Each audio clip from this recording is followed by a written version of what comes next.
reasons to wait.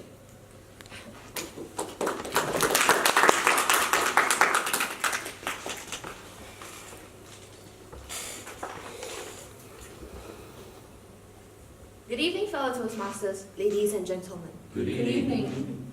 In the little bubble that I live in today, most of my time is spent with peers in the midst of their adulting crisis.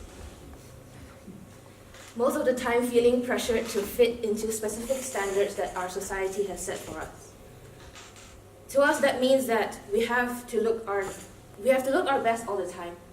We have to achieve the best grades all the time. And most importantly, we have to have every aspect of our life sorted out by the time we complete our degree.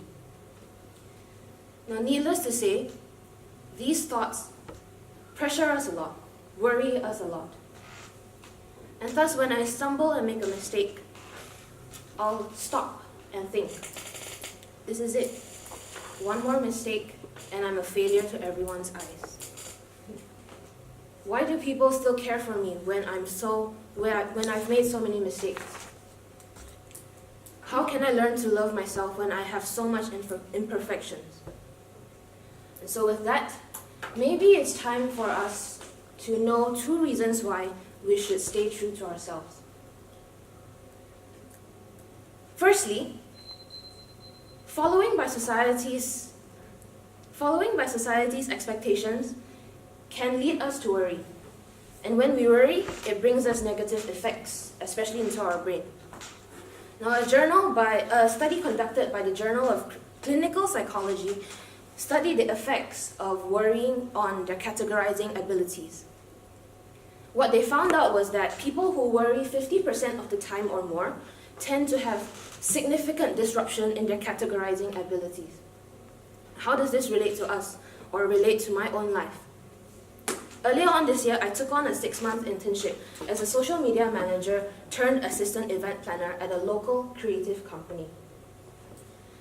Now, at every task that was given to me, I was told to re-edit, delete, and wipe out anything that I thought was creative. Ironically, I was told to imitate the same structures, same ideas, same concepts to all of my projects, all of our projects that we attempted. Nothing new, definitely nothing creative as well. And I was struggling so much because on one end I was told to always be creative, but when I do become creative, I always get reprimanded for it because I did not follow the set formula. And this went on in my head, and I was stressing and worrying about it alongside with worrying how do I maintain my standard of work and maintain my standard that I present to our clients. Now, this worrying in turn has affected my productivity. I began focusing on the negatives. I focused on all my flaws instead of actually working on the incomplete tasks that were still in front of me. At the end of the day, when I worried here and there, it was still in front of me. What I've learned from this experience is that worrying brings to no positive outcomes. So I'm now learning to take a step forward and take every challenge head on and try to make as much mistakes as possible and learn along the way, experience my shortcomings as they come. Now, secondly, the reason why we should stay true to ourselves is because being someone that you aren't is a tiring job.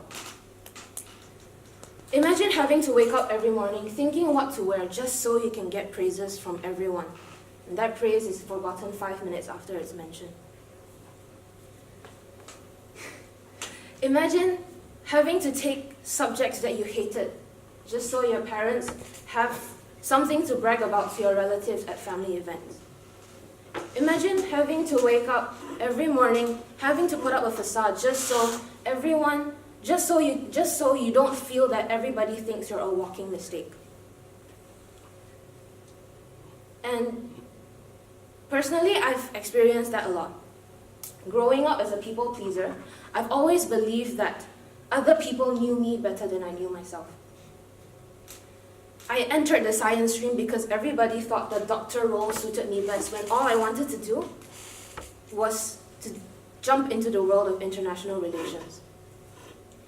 I spent many sleepless nights stressing over something that I disliked and something that I did not want to do myself in order to make everyone happy that I was making the quote-unquote right choices. However, last year, I finally had enough.